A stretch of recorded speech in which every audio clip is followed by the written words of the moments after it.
O aplicativo do Cresce São Paulo é a principal ferramenta de acesso aos serviços e comunicação do Conselho. Faça agora o download na App Store e na Play Store. E siga nossas redes sociais no Facebook e Instagram.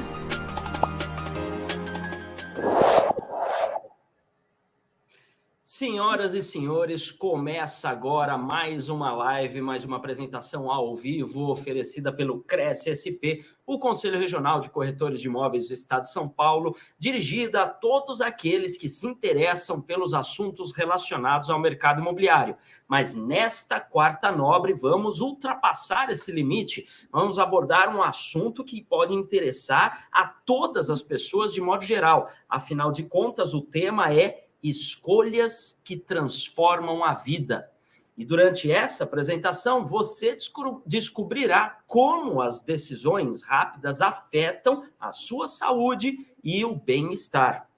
E para abordar este assunto, nosso convidado desta quarta nobre é neuropsicanalista, coach, advogado, administrador e jornalista. É doutorando em neurociências e mestre em processos decisórios. Também é mestre em psicanálise. É vice-presidente e diretor nacional de expansão da Abrap Coaching, é presidente do Instituto Lisboa e na área de desenvolvimento humano é autor e coautor de diversos livros, além de atuar como articulista, palestrante e pesquisador do grupo Orbis Scientia. Então, aproveite o conteúdo que ele trouxe aqui para nós, né? E boa apresentação. Com vocês, Renato Lisboa. Boa tarde, noite, todos que estão agora nos prestigiando com essa audiência maravilhosa. Primeiramente, um grande prazer, uma grande honra de estar aqui estreando na Quarta Nobre, no Cresce São Paulo, essa importante autarquia aqui do Brasil. E eu espero poder contribuir um pouco com o desenvolvimento, com o aprimoramento e também com a alta performance de cada audiência, de cada pessoa que estiver aqui nos prestando a honra dessa audiência, com essa temática extremamente atual e importante, que é as escolhas que transformam a vida. É uma temática que eu transcrevi num livro, o livro 3 Segundos, Escolhas que Transformam a Vida, e eu vou compartilhar um pouquinho dessa história, um pouquinho desse conhecimento nessa tarde e noite com vocês aqui, e eu tenho certeza que muitas coisas vão fazer você se confrontar em relação àquilo que você atua na vida, e muitas coisas você vai aprender. E é interessante, o Tim Gallwey, é o pai do coaching nos Estados Unidos, ele tem uma frase marcante que ele fala que na vida é muito importante a gente estar sempre aberto a aprender, desaprender e aprender novamente. Então, muitas coisas que eu vou fazer aqui, elas vão de encontro a verdades absolutas, muitas das vezes, que a gente aprendeu durante a nossa vida, durante a construção das nossas crenças, e o que a gente mais precisa agora é colocar essas verdades absolutas em xeque, para que a gente possa realmente aprender novamente e adquirir novos conhecimentos, evoluir nessa vida, e a partir dessa evolução a gente realmente transformar a nossa vida através do nosso processo de escolhas. Eu vou estar compartilhando a minha tela aqui para que eu possa, então, trazer para vocês um pouco desse conhecimento que eu trago no meu livro e que também eu trago nessa live aqui para vocês hoje. Bom, aí está o tema, escolhas, né, que transformam a vida, é o tema da nossa live, e eu quero trazer um pouquinho do que aconteceu nas Olimpíadas do ano passado. Vocês lembram, vocês recordam? A Simone Biles, a grande ginasta Simone Biles, a ginasta americana, ela, no transcurso da Olimpíada, ela decidiu não participar de alguns torneios, ela decidiu não participar de algumas finais, as quais, inclusive, ela era extremamente favorita a vencer as provas, até, de certa forma, facilitou o caminho para a brasileira Rebeca poder conquistar as suas medalhas, mas a Simone Biles, ela trouxe à discussão uma coisa muito importante. A nossa saúde mental, ela importa de maneira fundamental no desenvolvimento da nossa vida. A saúde mental ela é inegociável, nós não podemos colocar em primeiro lugar outras questões além da nossa saúde mental. E o recado, o legado que a Simone Biles deixou nas Olimpíadas do ano passado foi justamente esse legado que nós devemos priorizar a nossa saúde mental, precisamos fazer uma introspecção profunda diariamente para saber em que aspecto, e como anda a nossa saúde mental, para que realmente possamos dar prosseguimento à busca pela qualidade de vida, pela saúde, pelas condições de bem-estar. Todas essas situações, elas perfazem aí, né? Elas começam pela saúde mental. Então, saúde mental, ela importa. E eu começo falando de saúde mental, trazendo uma frase muito famosa do psicólogo Heinz Genot, que ele fala que crianças são como um cimento fresco.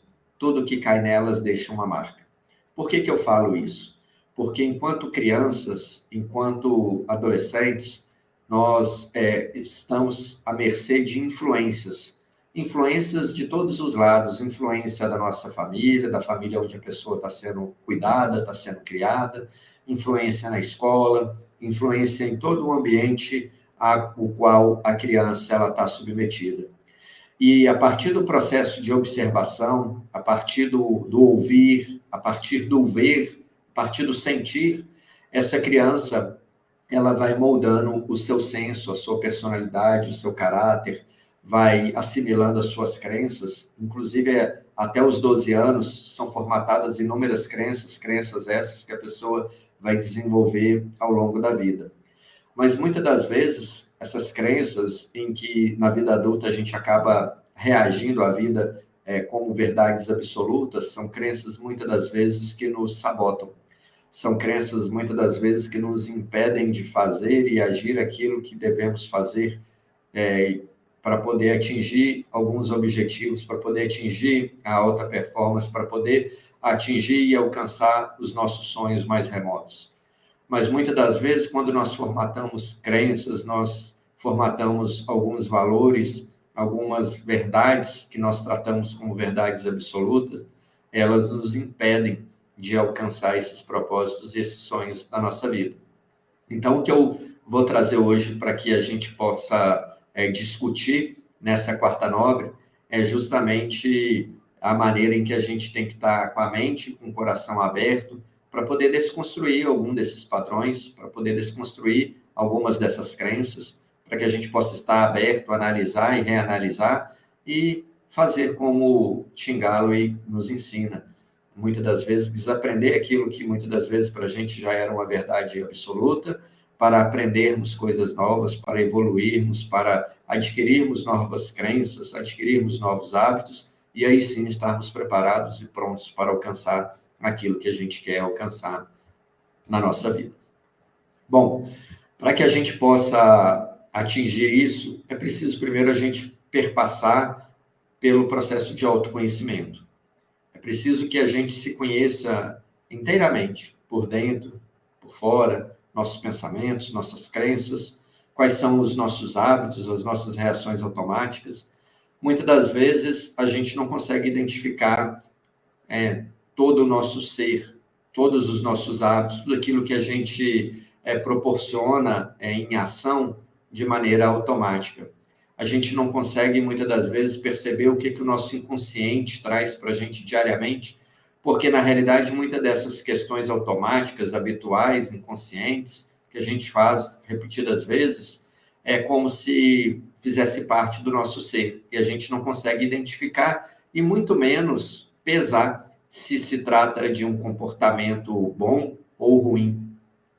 Por isso que é importante quando a gente se dispõe a fazer um processo de autoconhecimento e a gente busca a ajuda de um profissional especializado para poder nos ajudar a passar por um processo de autoconhecimento e a gente cada vez mais se conhecer de verdade, e a partir desse momento em que a gente se conhece de verdade, a gente começa a identificar exatamente quais são os nossos propósitos, os propósitos pelos quais a gente vai guiar a nossa vida, os propósitos pelos quais a gente vai trabalhar os dias, né, seguintes aí na condução da conquista desses propósitos. Mas muitas das vezes a pessoa nem se conhece o que então falar de propósito. Às vezes a pessoa ela só está reagindo à vida, só está reagindo às condições da vida.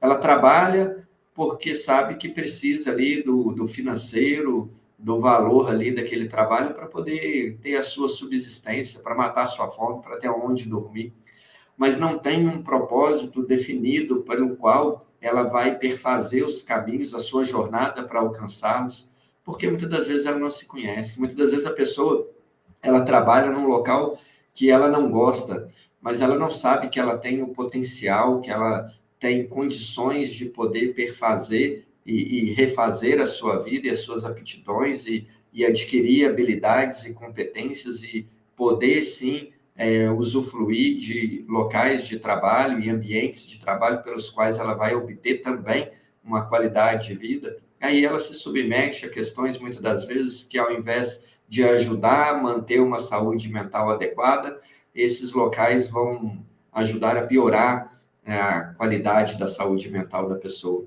Então, o processo de autoconhecimento, ele é fundamental, você se ver, se encontrar, você, a partir desse momento em que se conhece como as suas emoções agem, quais são os gatilhos que incendeiam as ações emocionais, aquelas emoções primárias que a gente não controla. A partir do momento que aquelas ações emocionais primárias, elas acontecem, como que a gente identifica-as, e a partir dessa identificação, como a gente pode gerenciá-las, e a partir desse gerenciamento, evitar que aquelas emoções secundárias e terciárias venham a nos prejudicar efusivamente. Quando eu falo de emoções, principalmente as emoções primárias, talvez você não as conheça, eu estou falando da raiva, eu estou falando do medo, estou falando da tristeza, estou falando do nojo. São 4 emoções primárias negativas. E temos a alegria, que é uma emoção também, só que é emoção positiva. Mas Deus queira, né, que nós pudéssemos, todos os momentos da nossa vida, a gente perfazer pela alegria, né, estarmos alegres em todo o tempo. Isso não tem condições, isso infelizmente não é algo factível. E muitas das vezes a gente perfaz a maior parte da nossa vida sendo sucumbidos pelas emoções primárias. E a partir do momento que a gente passa por esse processo de autoconhecimento e a gente conhece, então, os gatilhos que incendeiam essas ações emocionais primárias, a gente, então, fica alerta para poder gerenciá-las da melhor forma, lidar com as situações a partir do momento que essas situações elas são trazidas para que a gente possa perpassar por elas durante a nossa jornada nessa vida. E aí é fundamental a gente ter, então, bem solidificado esse processo de autoconhecimento. E aí é interessante a gente ter a condição de realmente fazer uma leitura bastante eficiente desse nosso processo de autoconhecimento, porque a partir desse autoconhecimento, a partir desse autocontrole, a partir dessa automotivação, dessa autogestão emocional, a gente vai ajudar com que os nossos mecanismos internos eles funcionem a nosso favor. Por exemplo, quando a gente identifica fatores estressores ou ambientes que nos estressam ou situações que acabam estressando e produzindo cortisol na nossa vida, então, e a gente toma consciência disso, a gente passa a gerir melhor a nossa estadia, a nossa ação nesses ambientes onde está havendo ali a proliferação do cortisol. E aí eu quero explicar para vocês como que internamente o nosso corpo é estimulado, né? As nossas glândulas são estimuladas a produzir esses neurotransmissores, esses hormônios que internamente acabam influenciando a gente a lidar com as circunstâncias na nossa vida. Aqui vocês estão vendo uma ressonância magnética que foi feita por uma neurocientista americana lá no Instituto de Massachusetts, e essa neurocientista, a Rebeca, ela está ali beijando o seu filho de 2 meses. E olha que interessante, na hora que ela teve o ato ali de beijar o seu filho, né, de 2 meses ali, abraçou e beijou, no cérebro dela, o que foi identificado? A liberação de ocitocina, o hormônio do bem-estar, o hormônio conhecido como hormônio do amor, né? Também foi identificada a liberação de dopamina, o hormônio do prazer, o hormônio do bem-estar. No cérebro da criança, a mesma coisa. Simplesmente por um ato de amor, um beijo e um abraço. Veja bem, se uma atitude simples, quase que banal, de um beijo e um abraço é capaz de estimular a produção de hormônios que internamente nos dão satisfação, nos dão prazer, nos estimulam, né, a poder ter as sensações ali de bem-estar, de segurança, de confiança, de pertencimento àquele ser, imagina as outras situações na nossa vida, por exemplo, num ambiente de trabalho conflituoso, num ambiente de trabalho onde se pratica o assédio, num ambiente de trabalho de conflito ou de muita pressão. Acontece a liberação de hormônios contrários àqueles que proliferam a nossa saúde, principalmente o cortisol, que é o hormônio do estresse. E aí a proliferação do cortisol, juntamente com a adrenalina, além de derrubar a nossa imunidade, acaba por ativar a hipertensão, a diabetes, e é um fator de risco ao nosso sistema cardíaco, porque a adrenalina, né, acumulada ali com cortisol, acaba desregulando o nosso metabolismo cardíaco, acaba desregulando, né, a ação do nosso corpo e fazendo com que a imunidade baixa da pessoa ela esteja de portas abertas e propensa, né, para as doenças aí que estão aí, né, à mercê de contaminar as pessoas. Então, a partir do momento em que a gente escolhe, que a gente toma uma decisão de tomar uma atitude na nossa vida, seja ela pessoal, profissional, social, ou seja lá qual tipo de atitude, internamente, o nosso corpo ele não está na inércia. O nosso corpo está trabalhando, o nosso corpo está produzindo estímulo, os neurotransmissores estão levando para as células a mensagem do que está acontecendo. Por isso que é muito importante as pessoas que estão com nível de estresse elevado, as pessoas que estão, muitas das vezes, muito pressionadas, elas poderem procurar ajuda de um especialista, poderem praticar atividade física, poderem fazer uma alimentação mais saudável, porque tudo isso ajuda internamente o corpo a produzir estímulos do bem e não estímulos, né, que venham a trazer intercorrências e males que venham causar aí problemas na saúde do indivíduo. Então, é só para poder pensar, fazerem vocês pensarem, não é? Um beijo e um abraço, assim como outros fatores podem trazer intercorrências tanto para o bem quanto para o mal, dependendo do processo de escolha da pessoa. E aí, para a gente poder passar por um processo de autoconhecimento em que a gente comece a se conhecer de verdade, comece a conhecer como que nós perfazemos o nosso processo de sistema de decisão, como que a gente programou a nossa mente, quais são os padrões mentais dessa programação que a gente vem levando dia após dia, eu convido vocês a fazerem esse teste, é um teste gratuito, se encontra lá no site da Companhia das Letras, em cima aí tem o link para vocês poderem ter o acesso. Se você está assistindo essa palestra agora, ao vivo, então anota aí o link, depois que terminar a palestra, você vai lá e faz esse teste. Se você está vendo essa palestra, né, gravada depois, dá um pause aí, pega o link, vai lá, faz o teste e volta depois, que eu tenho certeza que esse conhecimento vai ser fundamental para você e você vai descobrir coisas que você não sabia sobre você e que vão ser fundamentais para balizar o seu processo de escolhas a partir de então. Então, esse teste é o teste de processos sabotadores. Quando você clica ali naquele link, você entra ali no seu navegador, você vai cair nessa página que está do lado esquerdo aí, onde está o livro do César Shamner, e da inteligência positiva, e vai ter 2 bolinhas ali para você poder escolher. Uma que é o teste do QI, coeficiente de inteligência positiva, e o outro é o teste de processos sabotadores. Nessa tarde e noite, eu convido vocês a acessarem a segunda bolinha, a avaliação, o teste ali de processos sabotadores, aonde vocês vão perfazer um questionário, aonde vocês vão se autoavaliar entre opções de discorda e concorda, e aí você vai obter um resultado ao final, e eu vou trazer aqui o gráfico desse resultado. É claro que o teste, ele vai produzir um resultado de 18 páginas, vale a pena você imprimir, salvar no seu computador para você fazer a leitura adequada.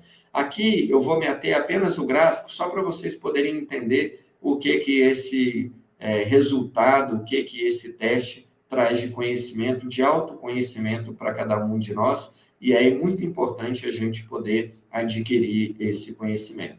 Bom, vocês estão vendo aqui um gráfico com 9 colunas. Essas 9 colunas são processos sabotadores. E eu vou explicar um por um daqui a pouquinho, para que vocês possam entender a ação desses processos sabotadores na sua mente. Então, aqui vocês estão vendo o insistente, o prestativo, o hipervigilante, o inquieto, o controlador, o esquivo, o hiperrealizador, o vítima e o hiperracional.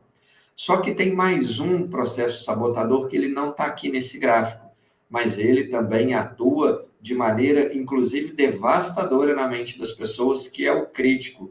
Ele, justamente associado aos demais processos sabotadores, ele tem uma ação que, muitas das vezes, é causadora de frustração, decepção, né, daquelas emoções secundárias e terciárias pelas quais eu discorri no início da palestra, e que vão ser aí atalhos mentais que vão trazer realmente circunstâncias muito devastadoras na mente das pessoas e que a gente pode evitar. Pode evitar através de um processo de escolha bem feito, através de um processo de tomada de decisão bastante eficiente, que eu vou ensinar nesta noite para vocês hoje. Então, o que é problema nos processos sabotadores? Todo aquele que está igual ou acima de 7, significa que a atuação dele está exagerada. Os processos sabotadores, né, quem nos criou, né, o criador dos seres humanos, Deus, né, que nos criou, ele nos criou com essa programação, com a programação dos processos sabotadores. Só que o ser humano, ele não consegue atuar, muitas das vezes, em equilíbrio, ou não consegue atuar em equilíbrio em todas as áreas da vida, em todos os processos sabotadores. E aí, quando essa pessoa ela atua de maneira exagerada, acontece desse exagero perfazer aí a ação exagerada do processo sabotador, trazendo inúmeros prejuízos na vida das pessoas. E eu vou contar, tintim por tintim, como que isso acontece. Por exemplo, o primeiro processo sabotador, o insistente. Quem é esse insistente? O insistente, ele é o perfeccionista. É aquela pessoa que estabelece um padrão mental e ela não aceita que nada aconteça fora daquele padrão mental estabelecido. Já viu aquela pessoa que chega de manhã, né, ela vai, já arruma a sua cama, estica bonitinha, a cama está toda arrumadinha, e a pessoa ela fica extremamente irada se ao longo do dia alguém vai lá e atrapalha? Ou aquela pessoa que arruma ali a colcha no sofá, e para ela aquela colcha no sofá tem que estar intacta, perfeita. E aí as pessoas vão durante o dia, sentam, remexem, e a colcha não fica solta. E aí a pessoa vai lá, o dia inteiro fica arrumando para deixar aquela colcha perfeita, né? Uma ação perfeccionista, não é? E o perfeccionismo nessa seara, ela não existe. Eu tive uma cliente, uma época, que ela, né, quando ela se descobriu perfeccionista, ela estava me contando, Renato, quando eu vou fazer maionese, a maionese, primeiro, eu não deixo ninguém me ajudar na cozinha, porque eu acho que todo mundo que vai me ajudar na cozinha vai me atrapalhar, porque eu tenho o meu padrão de fazer as coisas na cozinha. E a minha maionese, eu gosto de picar tudo quadradinho, perfeitinho, direitinho, tudo igualzinho.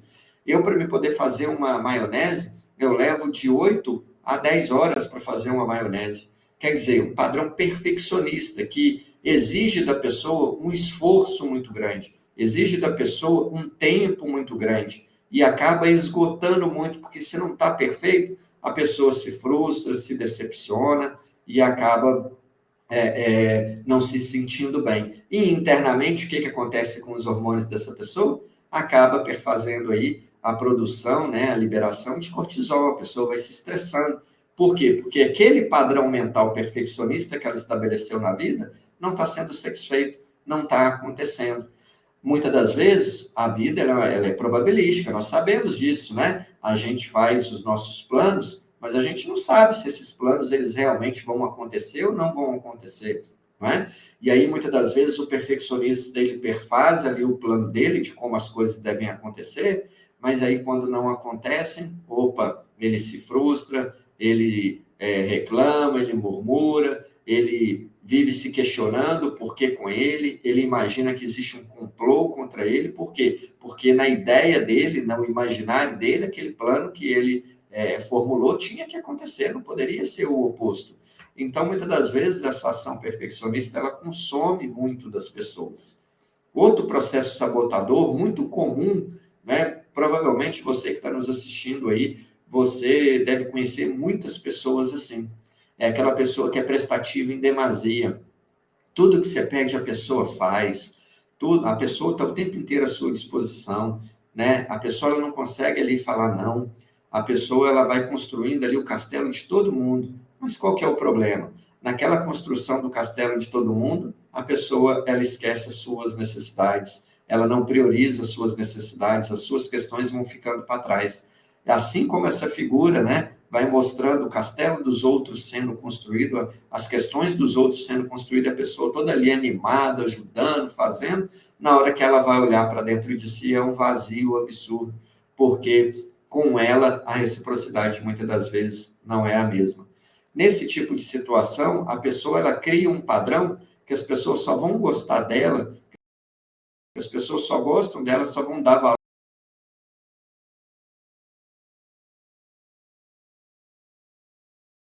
valor para ela quando ela está fazendo algo para as pessoas. Ela acha que o valor está na ação, no fazer, no ser prestativo, né? No prestar favor, no estar fazendo alguma coisa. Quantas pessoas, né, não são prestativas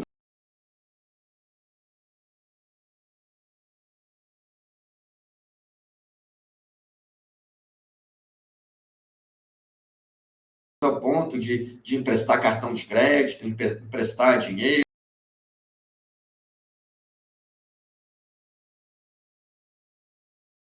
ou de estar emprestando, né, coisas materiais, e muitas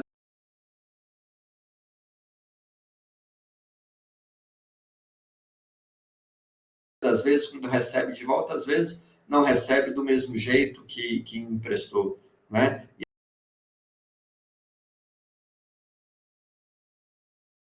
E aí a pessoa ela vai olhar para a sua vida, muitas das vezes a sua vida não está como daquelas pelas quais ela ajudou a construir. Então é um fator muito complicado em que as pessoas têm que buscar um ponto de equilíbrio. O hiperrealizador. O hiperrealizador é aquela pessoa que ela acha que as pessoas só vão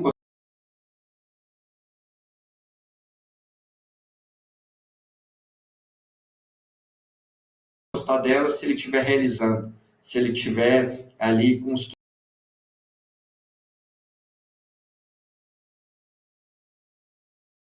construindo, tendo desempenho, tendo resultado. É uma pessoa que o tempo inteiro se mantém ocupada. É uma pessoa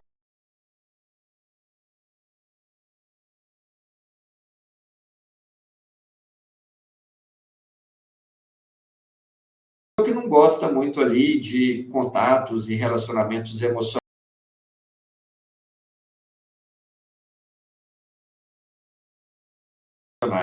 Para ele, o foco na vida, o foco nas coisas está na realização.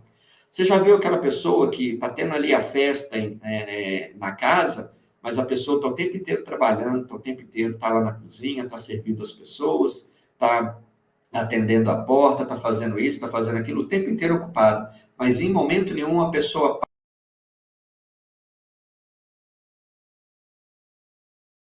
para poder conversar, descansar, relaxar, aproveitar a festa, é um padrão muito comum, principalmente quando a gente encontra aí nas pessoas, nos gestores, né, de casa, né? São pessoas que realmente se constrói, né, um padrão mental estabelecido na realização. As coisas têm que estar perfeitas dentro, né, daquele padrão de realização que ela estabeleceu para a vida dela. E é uma coisa que consome muita energia, as pessoas não descansam e realmente é um complicador esse padrão mental. O outro padrão mental que eu quero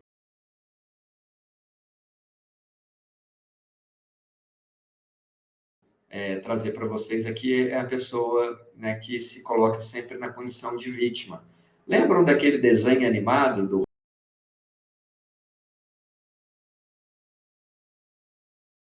Hard, né? Que ele, ó céus, ó vida, nada estava bom para ele. Tudo ele achava, né, algo para reclamar.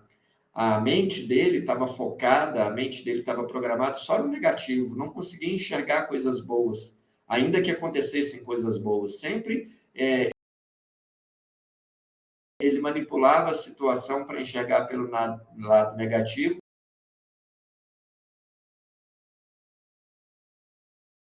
e ele se colocar na condição de vítima. Geralmente,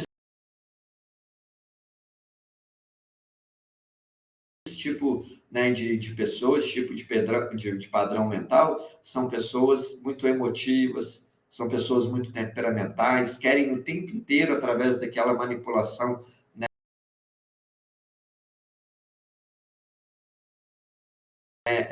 do processo de vítima, está chamando a atenção, conquistar a atenção das pessoas.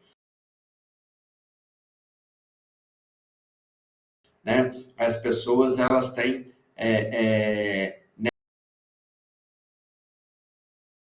nessa situação sentimentos íntimos muito intensos e muitas das vezes ela busca a atenção para satisfazer justamente nessa carência, né? E muitas das vezes é uma pessoa que idealiza ser herói. Ela quer sair, né, do processo de vítima, mas o ideal dela, ela vai estar bem quando, a partir do momento em que toda a atenção estiver voltada nela, e a partir dali ela virá o Marte da história, ela virá o herói da história. Também é um padrão mental que, em exagero, traz muito sofrimento. As pessoas, muitas das vezes, se estressam em demasia e, muitas das vezes, têm uma visão deturpada da vida em função do processo vitimista que ela se impõe na vida. O hiperracional é aquela pessoa que tudo para ela é a razão, até mesmo os relacionamentos pessoais, os relacionamentos sociais, tudo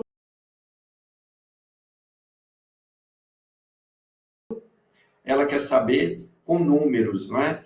Tudo ela calcula nos mínimos detalhes, é extremamente racional. Uma pessoa que não gosta ali de envolver no seu processo de escolha, no seu processo de decisão, nada emocional. É uma pessoa muito fria, muito calculista, uma pessoa muitas das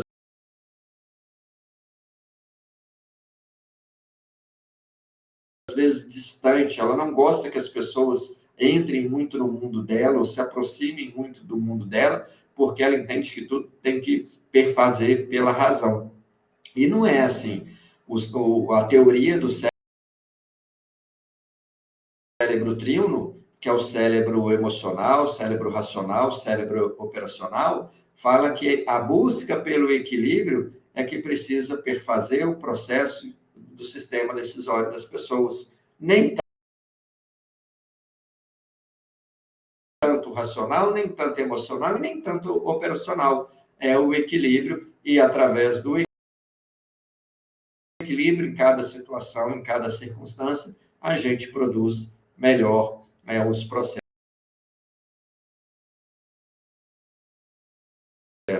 pelos quais a gente precisa desse recidir ao longo da vida. O hipervigilante. O hipervigilante, você já viu aquela pessoa que ela não consegue descansar? Ela está o tempo inteiro alerta, acelerada, mas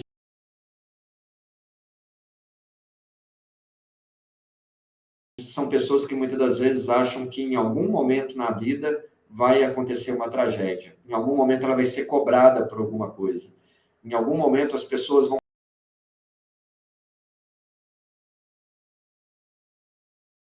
pegar no pescoço dela e cobrar, e aí por isso ela não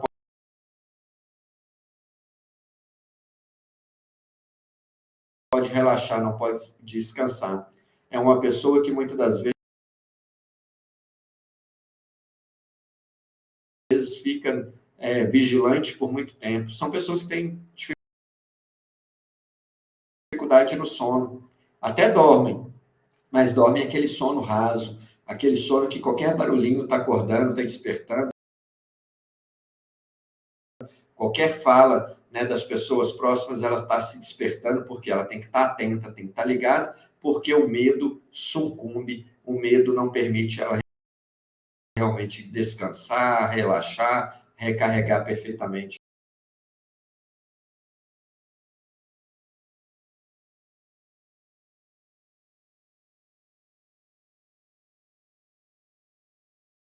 as suas energias. É uma pessoa que fica o tempo inteiro vigilante, alerta.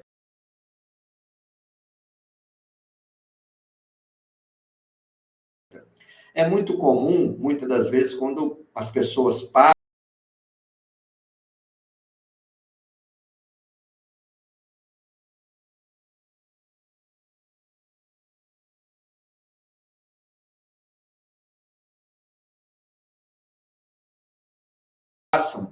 por um processo de ser vítima de um assalto, por exemplo, tem um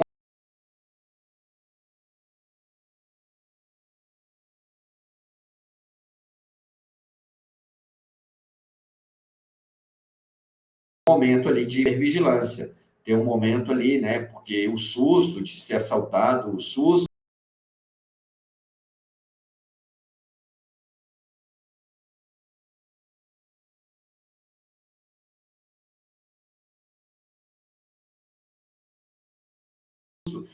da sua vida ter ficado em risco, muitas das vezes ali,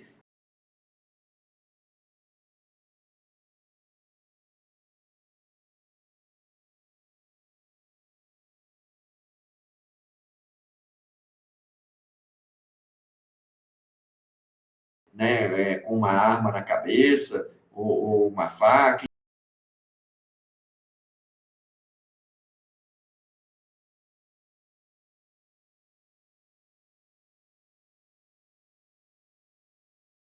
enfim, um processo, né, em que levaram ali parte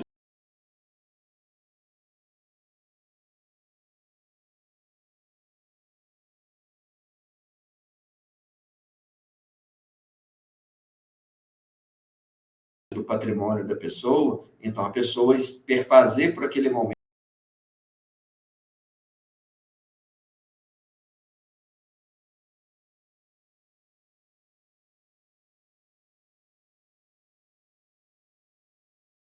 ali um processo de vigilância extremamente normal. Agora, a pessoa, sem essas condições, ela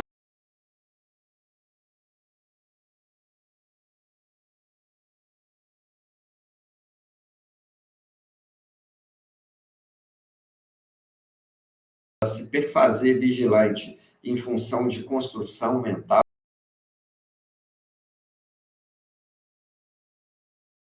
em função da leitura que ela perfaz do ambiente, não tem nada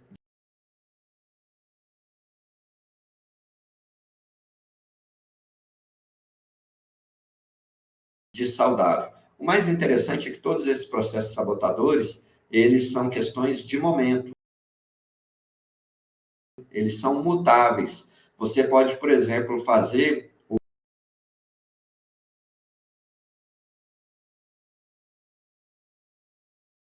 o teste agora e se identificar em alguns desses processos no estágio elevado, e a partir desse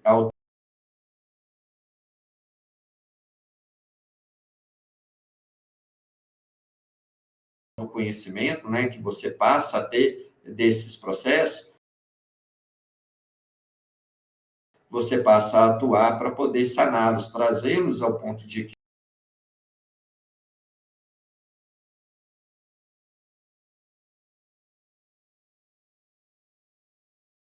equilíbrio, para que realmente as questões na sua mente, na sua vida, possam ficar mais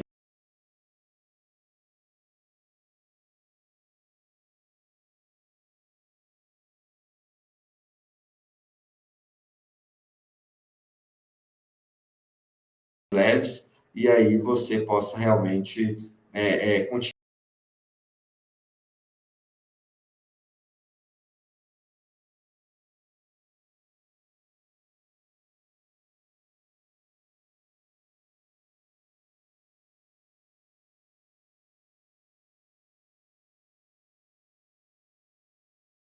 Continuar vivendo a vida com mais qualidade, com mais equilíbrio e de uma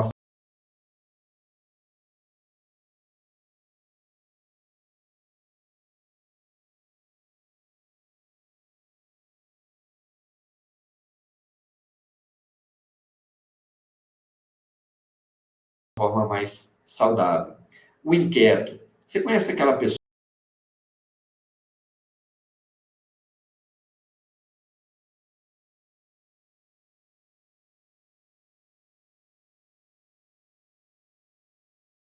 que ela vive dando tiro para tudo enquanto é lado?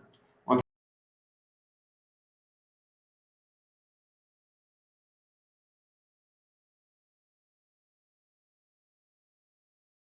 pessoa que nunca está satisfeita com aquilo que está fazendo na hora, vive pulando de emprego em emprego, nunca está satisfeito com o emprego atual que está fazendo. Ou aquela pessoa que vive pulando de curso, começa a fazer um curso, não é isso que eu queria, não. Aí vai para outro curso, não é bem isso que eu queria, não.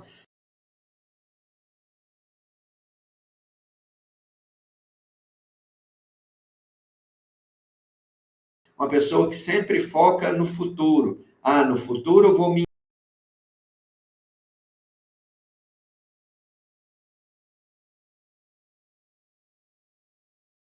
encontrar no futuro, o próximo curso vai ser melhor.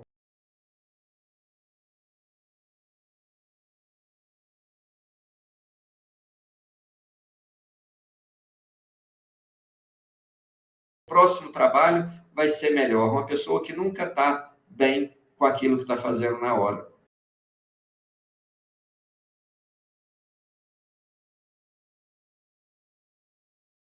É um inquieto.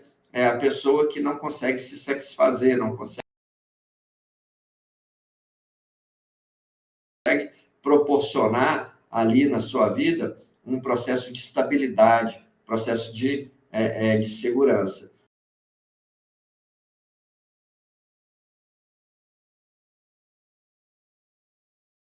Também é um sabotador muito complicado e que a gente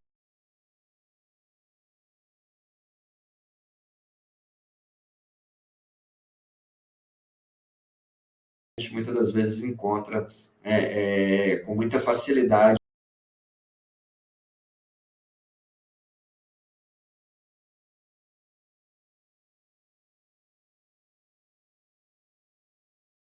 aí na sociedade. O controlador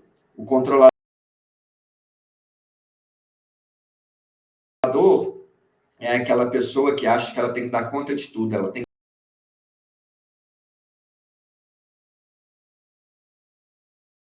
controlar tudo. Já viu aquelas pessoas que gostam de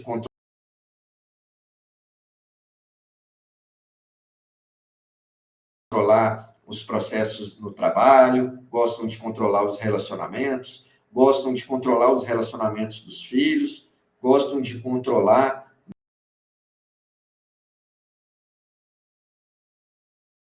a vida das outras pessoas. É o processo controlador. É a pessoa que gosta de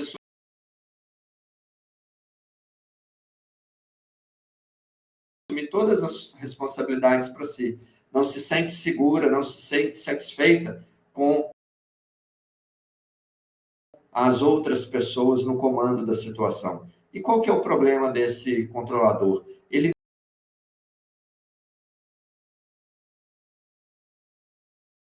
manipula a situação até assumir o controle, manipula as circunstâncias, né? Por quê? Porque para ele o correto, para ele o certo é ele estar no controle de todas as coisas. E não é bem assim. Na vida nós não controlamos muitas coisas. Na vida, mal nós controlamos nós mesmos e olhe lá, tem circunstâncias que a gente passa na vida que fogem ao nosso controle. Quanto mais a gente querer controlar o mundo externo. Então, o controlador é algo que é muito sacrificante para aquelas pessoas que assumem esse padrão mental e se estabelecem de maneira exagerada dentro dessa seara.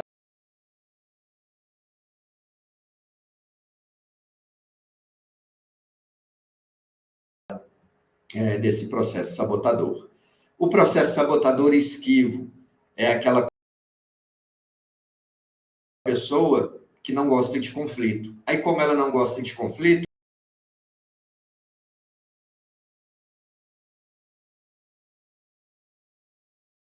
ela acaba aceitando tudo. Ela não gosta nem de se impor, porque ela acha que se ela se impor, as outras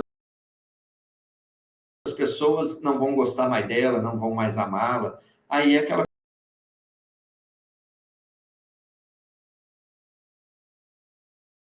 pessoa que aceita fazer tudo, mesmo contrária à sua vontade. Às vezes ela nem queria fazer alguma coisa, mas para ela não deixar as outras pessoas na mão, ou as outras pessoas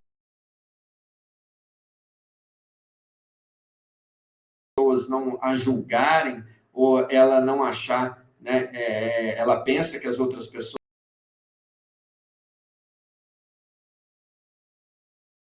vão julgá-la como uma pessoa má, ela acaba aceitando, fazendo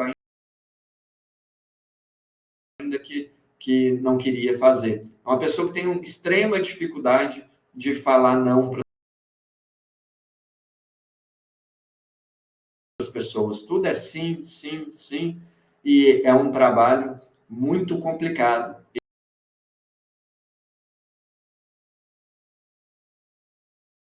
Esse do esquivo, porque é uma pessoa que acaba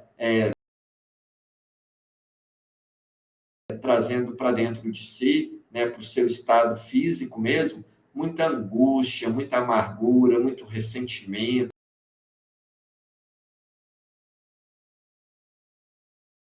Né, aquela pessoa que queria falar, mas não fala, sempre tem um medo maior, né, em relação a se posicionar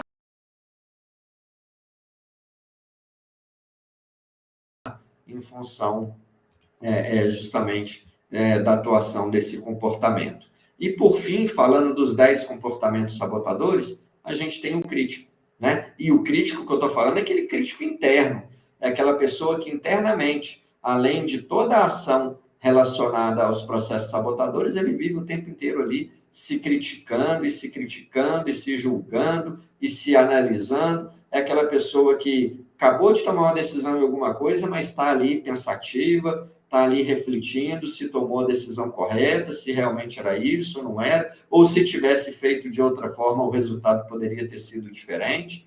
E o problema é que, muitas das vezes, o processo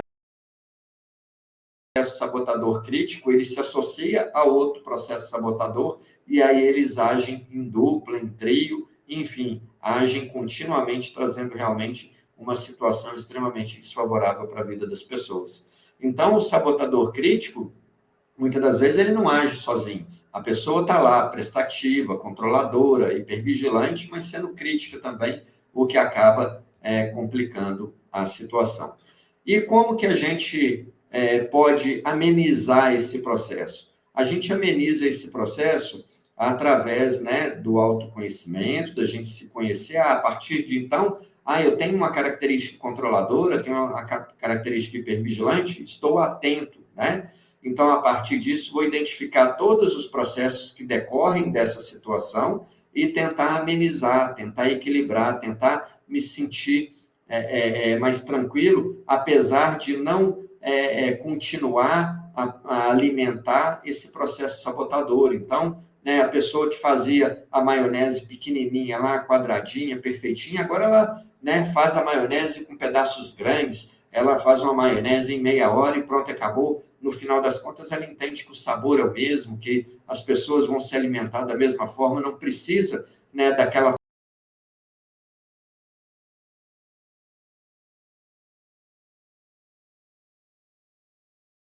atuação perfeccionista exagerada. Então, a partir dessa identificação,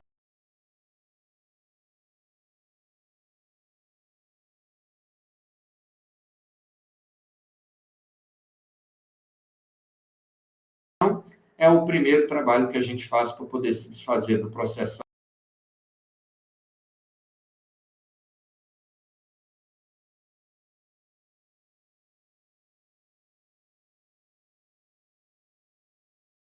sabotador. Mas é claro que um processo terapêutico bem feito através de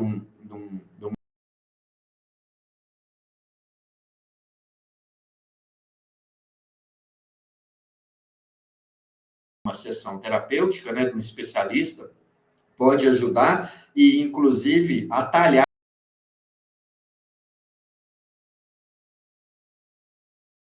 né, para que esses processos possam rapidamente chegar a seu estágio de equilíbrio. E aí, eu quero falar com vocês do poder da autossugestão. O poder da autossugestão é uma ação fantástica que você pode fazer todos os dias e melhorar o seu processo na sua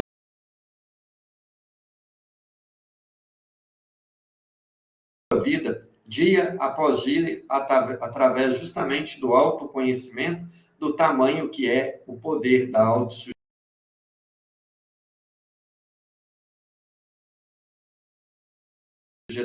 A partir do momento que a gente passa a utilizar a nosso favor. O poder da autossugestão, antes que eu explique para vocês, eu quero explicar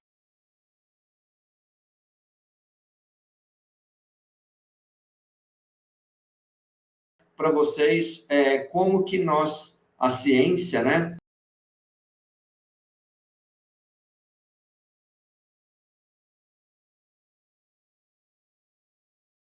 ela chegou a compreender esse poder da autossugestão.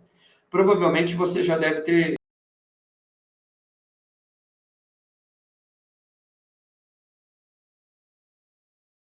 escutado falar no efeito placebo. O que é o efeito placebo? A pessoa está ali com dor de cabeça e aí ela vai procurar um médico.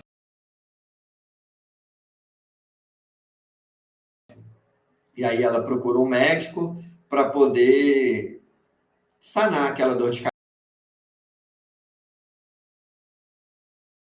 cabeça. E aí o médico vai lá, na hora que atende ela, diagnostica ela ali realmente ali só com a dor de cabeça, e aí ele vai lá e dá um comprimido para ela e fala, olha, você vai tomar esse comprimido aí, vai melhorar, vai passar essa dor de cabeça. Aí a pessoa vai lá, toma o comprimido e realmente a dor de cabeça passa. Aí ela volta no médico para o retorno e aí fala, não, doutor, aquele remédio foi bom demais, viu? Porque a minha dor de cabeça realmente naquele dia ela passou. E aí o médico vira para ela e fala, olha, aquele remédio não tinha princípio ativo nenhum. Aquele remédio era um remédio feito de açúcar. Mas a sua crença de que ao tomar aquele remédio você se curaria da dor de cabeça foi o responsável pela cura. Então, na realidade, foi a crença, não o princípio ativo, porque o princípio ativo era inexistente no comprimido. E o que é o efeito nocebo? O efeito nocebo é parecido. A pessoa vai ao médico, está com dor de cabeça, e pede ao médico um remédio para poder sanar aquela dor de cabeça. Aí o médico vai, dá o remédio para a pessoa toma, a dor de cabeça passa. E aí a pessoa... e aí o médico vira para ela e fala, olha, na hora que você for tomar esse remédio, vai curar a dor de cabeça. Pode tomar que a dor de cabeça vai passar. Mas você pode sentir aí uns efeitos colaterais. Você pode sentir aí uma tontura, uma náusea. Isso aí é muito comum quando toma esse remédio. Aí a pessoa toma o remédio, a dor de cabeça vai embora e realmente ela sente os efeitos colaterais. Aí quando ela volta ao médico, para o retorno, ela fala com o médico, olha, a dor de cabeça realmente passou, mas eu senti os efeitos colaterais da tontura e da náusea. Isso aí, o médico vira para ela e fala, olha, o remédio não tinha princípio ativo nenhum, o remédio era feito de açúcar, mas o fato de você crer que o remédio ia curar a dor de cabeça e que você ia realmente sentir a dor de cabeça foi o responsável pela dor de cabeça acontecer. Então, tanto o efeito placebo quanto o efeito nocebo, eles explicam o poder da autossugestão, o poder da crença. A partir do momento em que a pessoa ela creu que ao tomar o remédio a dor de cabeça ia embora na primeira situação, ao tomar o remédio na segunda situação a dor de cabeça ia embora, mas ia ter os efeitos colaterais, nas duas situações a crença dela é que foi a responsável realmente pelos efeitos que ela sentiu. Então, o que é a autossugestão? A autossugestão é uma técnica psicológica que a gente influencia a gente mesmo através das palavras, através do pensamento. A partir do momento em que a gente crê em uma coisa, aquilo começa a acontecer internamente, na crença. E aí a gente se influencia através das palavras. Agora, o que acontece? O problema é que essa influência, ela acontece tanto de maneira positiva quanto de maneira negativa. Então, se a pessoa ela crê que ela não vai conseguir fazer alguma coisa, ela não precisa nem fazer, que com certeza ela não vai conseguir fazer, mesmo que em algum momento ela vai produzir um processo autossabotador que vai sabotá-la, e aí o que vai acontecer? Eu não falei, eu não disse que eu não conseguia, que eu não sabia, que eu não podia, mas na realidade tudo começou lá na crença. A autossabotagem começou na falta de confiança, na falta ali dela crer em si mesma. E pode funcionar pela positividade também. Muitas das vezes a pessoa não fez uma situação, mas aí ela crê que ela vai conseguir, ainda que erros aconteçam durante o processo, e se ela persistir,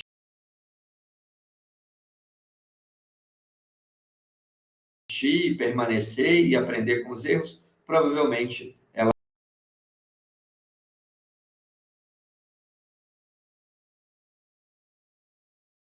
vai conseguir fazer. Foi o que aconteceu com Henry Ford. Henry Ford, o criador da Ford, ele, na época dele, ele antes de criar a Ford, ele faliu 4 empresas. Mas ele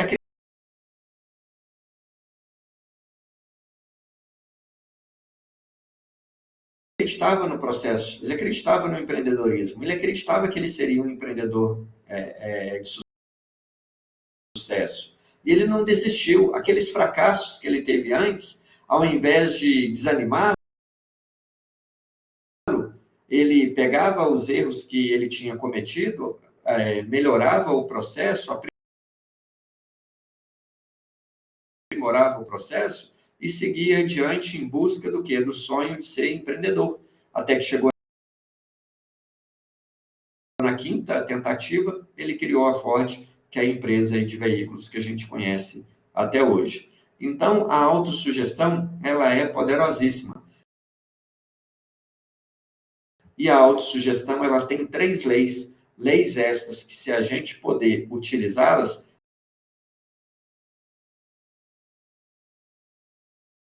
a gente vai conseguir melhorar em muito os processos na nossa vida, na nossa carreira, no nosso trabalho, na nossa vida pessoal, onde quer que a gente esteja.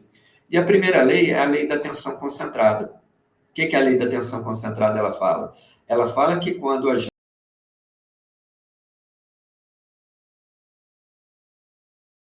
gente acredita que quando a nossa mente está unida com o nosso corpo, com o nosso esforço físico, as coisas elas vão acontecer. O jogador de futebol Dante, eu adoro o exemplo dele, porque o Dante, ele era um jogador lá na Bahia, na época de infância e adolescência, que ele era muito ruim. Ninguém gostava de jogar com o Dante, porque ele era muito ruim de bola, era o último a ser escolhido no bairro dele.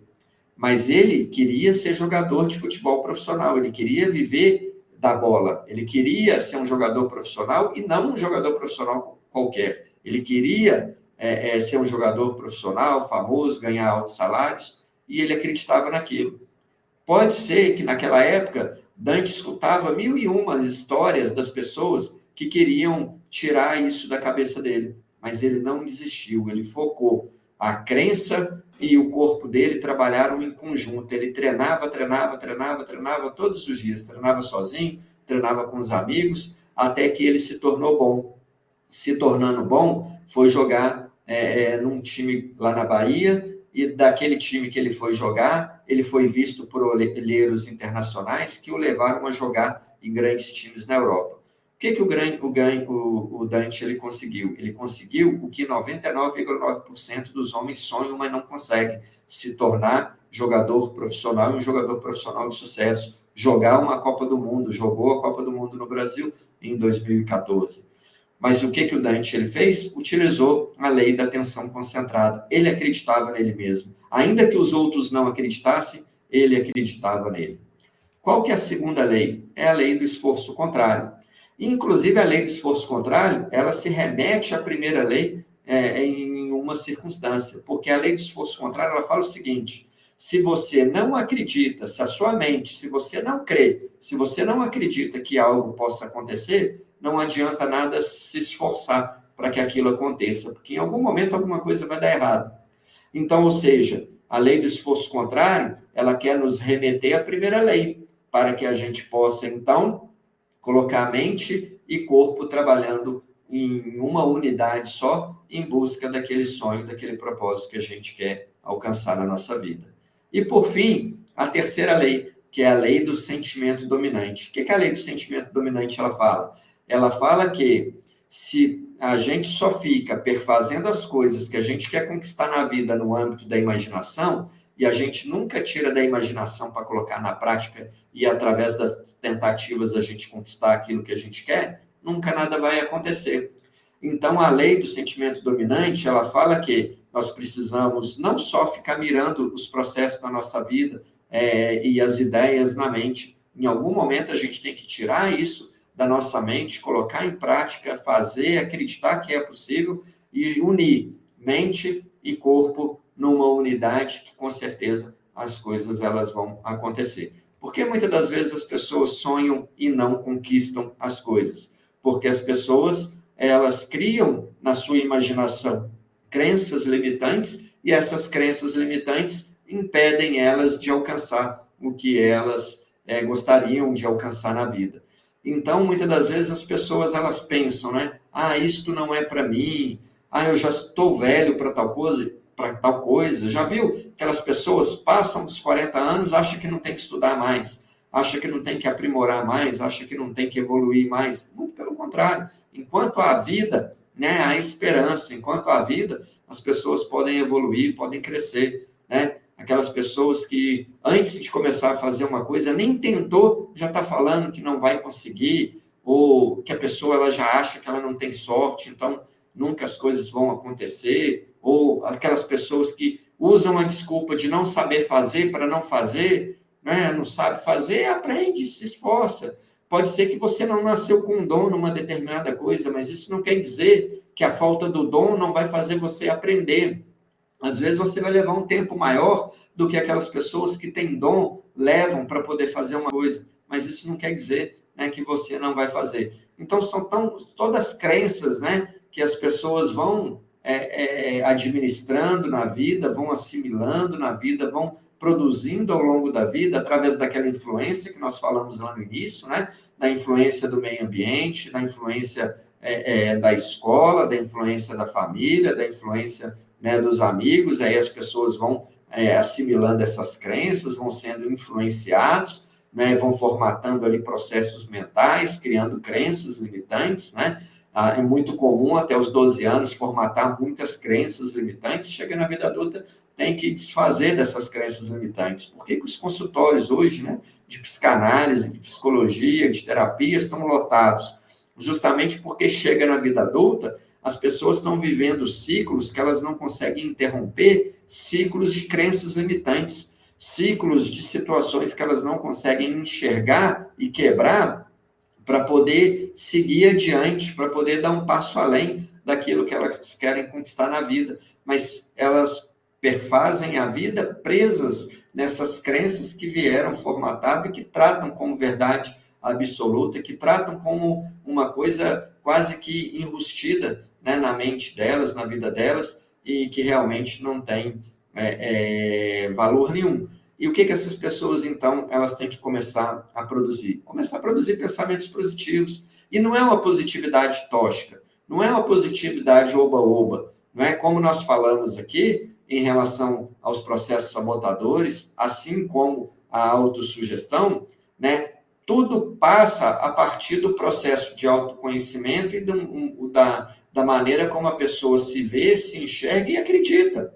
Então, tudo começa a partir do acreditado, da pessoa entender, de se colocar à disposição para que ela possa, então, desenvolver aqueles processos. E aí, sim, ela falar e repetir para si todos os dias que ela pode, que é possível, que ela consegue, que ela é capaz, que ela aprende, certamente vai fazer a diferença na vida, né, das pessoas. E um pouco, né, dessa história que eu pude contar hoje para vocês, vocês encontram comigo aí, me seguindo aí nas redes sociais, está aí na tela, né, o meu Instagram, está aí o meu site, também o meu Linktree. Lá no meu Linktree, né, encontra o link ali dos meus livros, né, esse livro, 3 Segundos, Escolhas que Transformam a Vida, né, um livro que já foi mais de 15 mil exemplares vendidos, Brasil afora. É um sucesso justamente porque as pessoas, elas ainda não entenderam qual que é a importância do processo de escolhas na vida, o processo de tomada de decisão é fundamental. As pessoas vão reagindo à vida de qualquer maneira, e nós não temos que reagir à vida de qualquer maneira, nós temos que reagir à vida conscientes, reagir à vida de acordo com aquilo que a gente quer conquistar na vida. E eu vou deixar aqui na tela para vocês o meu QR Code, para que vocês, né, possam aí fazer a captura do QR Code, e esse QR Code ele vai realmente destinar ao meu Linktree, aonde você encontra todas as minhas redes sociais, onde você encontra todos os links ali dos vários livros que eu já escrevi, né, ao longo da minha carreira, da minha vida, e te convido a me seguir também. Eu tenho certeza que a partir de você colocar esse conhecimento em prática, vai fazer uma diferença e tanto na sua vida, e eu espero ter contribuído um pouquinho nessa tarde e noite hoje com vocês, né, nesse processo. Muito obrigado.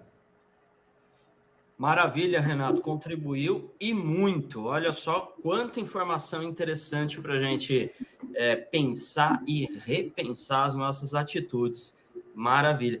Pessoal aqui nos comentários, agradecendo bastante. Agora eu quero chamar a atenção, você que nos acompanha, se você quiser entrar em contato com o Renato Lisboa, vou pedir para a equipe colocar aqui na tela novamente. Olha, busca ele lá no Instagram, no @dr.renatolisboa. O site dele, www.renatolisboa.com.br. E o Linktree, que é linktr.ee/Renato Lisboa.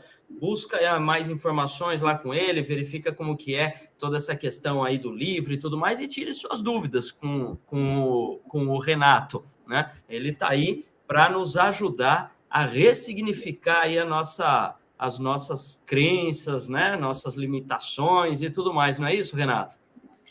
É verdade, Anderson, e é interessante porque muitas das vezes, quando a gente aborda uma pessoa que nunca ouviu falar em crença, isso eu não tenho, não, isso eu não carrego, não. E aí, quando eu peço, né, 5, 10 minutos com a pessoa, ela, meu Deus, mas é isso mesmo que acontece? Mas isso é uma crença? Peraí, como é que eu faço para poder, né, desfazer isso que acontece? Então, e é um alívio, Anderson, quando a gente vê as pessoas ressignificando a vida, anulando os processos sabotadores, as pessoas, elas se sentem mais leves e aí ganham até mais tempo, né? Muitas das vezes as pessoas falam assim, como é que eu faço para esticar as 24 horas? Eu falo, olha, esticando as 24 horas, você consegue eliminando muita crença sabotadora, que com certeza vai te dar mais tempo para você guiar a sua vida de encontro com aquilo que você quer alcançar. Olha que beleza. Fica a dica aí para você que está acompanhando. Eu quero também chamar a atenção, você aí que nos acompanha. Veja, amanhã, às 10 horas da manhã, portanto, quinta-feira, 10 horas da manhã, teremos Vera Bernini com o tema Os 5 Pilares de uma Vida Plena. Olha que interessante. E às 20 horas, amanhã, teremos Sandra Palol falando sobre planejar para prosperar. Olha, os temas todos conectados aqui, bem interessante. Renato,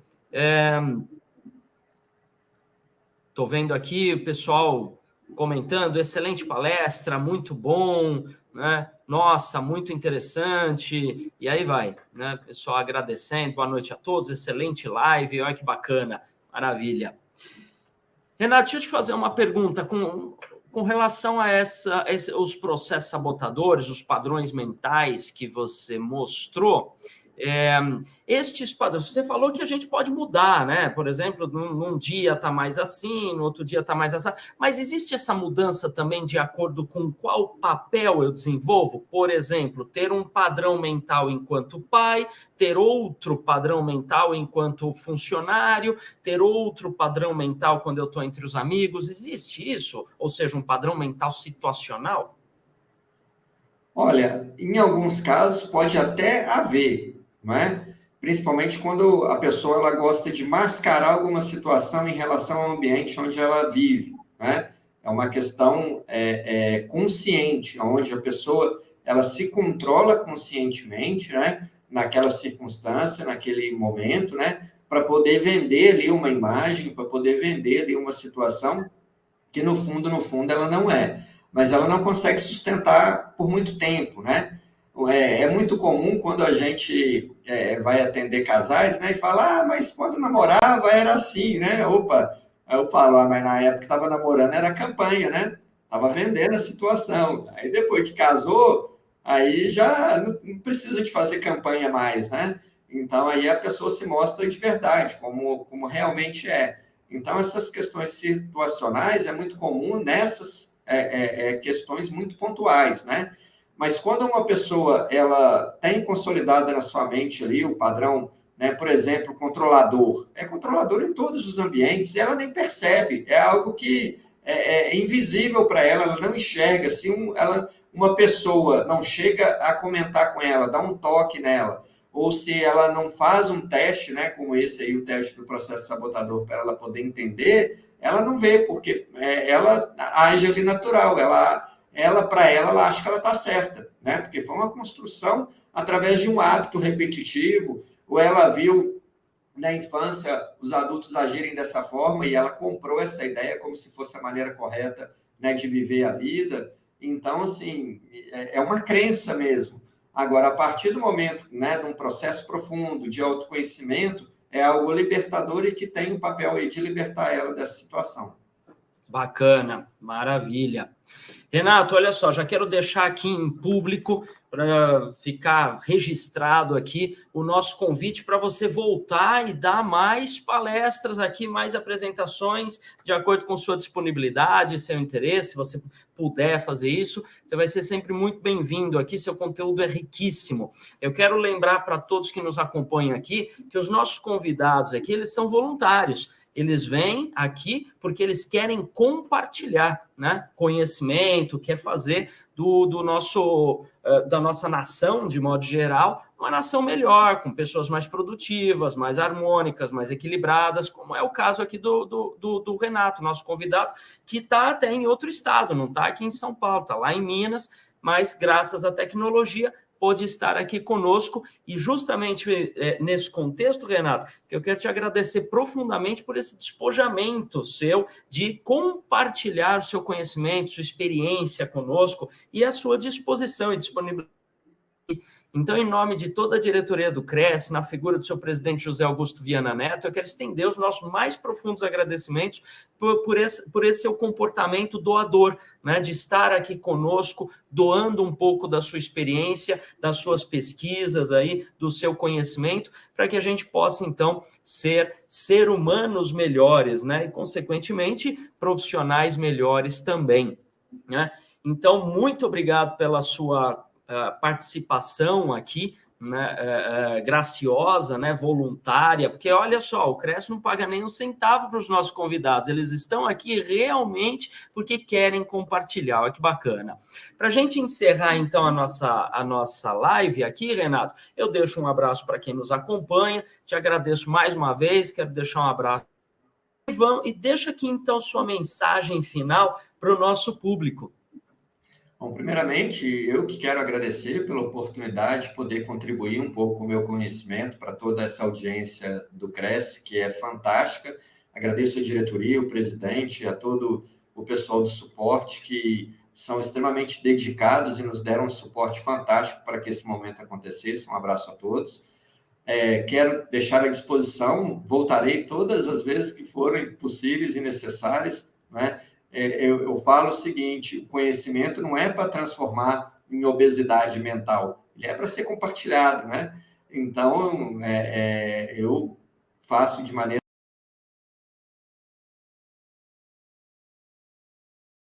graciosa, com muito carinho, com muito amor, essas palestras, porque realmente eu sei que eu estou fazendo a diferença para um mundo melhor. E é interessante, Anderson, quando você fala, né, na questão da gente poder encerrar. E a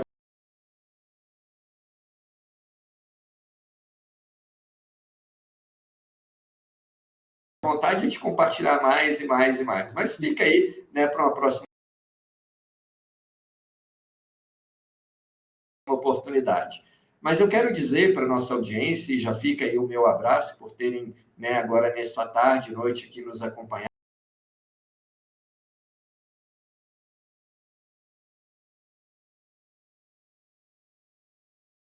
Sei que pessoas em todo o país acompanham a TV Crescer, e alguns ainda estão na tarde, né, nos fusos horários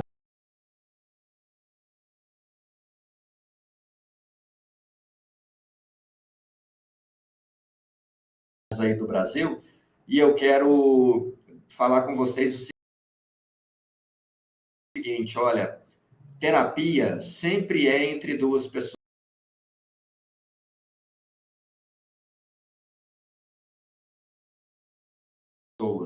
Terapia nunca é você fazer uma autoterapia. Autoterapia não existe.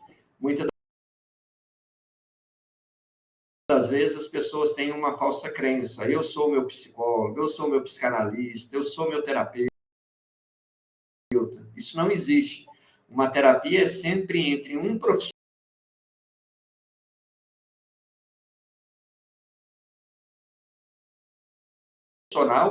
e uma pessoa que tem um problema pontual, ou às vezes quer se descobrir, quer se autoconhecer.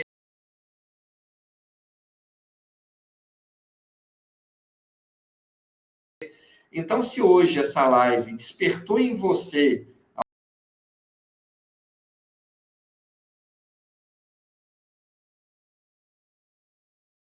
alguns questionamentos, algumas dúvidas, algumas questões que você nunca ouviu falar e às vezes você está em dúvida se você tem ou não tem, procure um profissional da sua confiança, aí na sua cidade, de maneira presencial ou virtual, aqueles que você considera, né, ser da sua confiança aí, procure, porque eu tenho certeza que vai fazer toda a diferença na sua vida. Eu passei por um processo terapêutico com um profissional lá atrás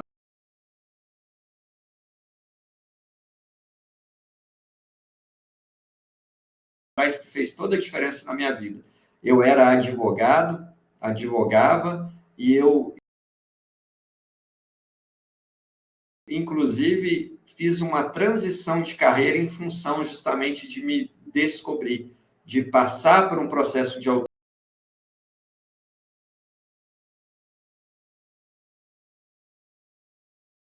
autoconhecimento, onde eu entendi que eu não queria viver por toda a minha vida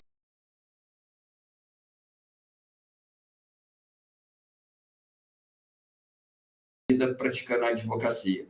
Eu queria viver mais próximo das pessoas e ajudando as pessoas e me redescobrir terapeuta e neuropsicanalista, e é isso que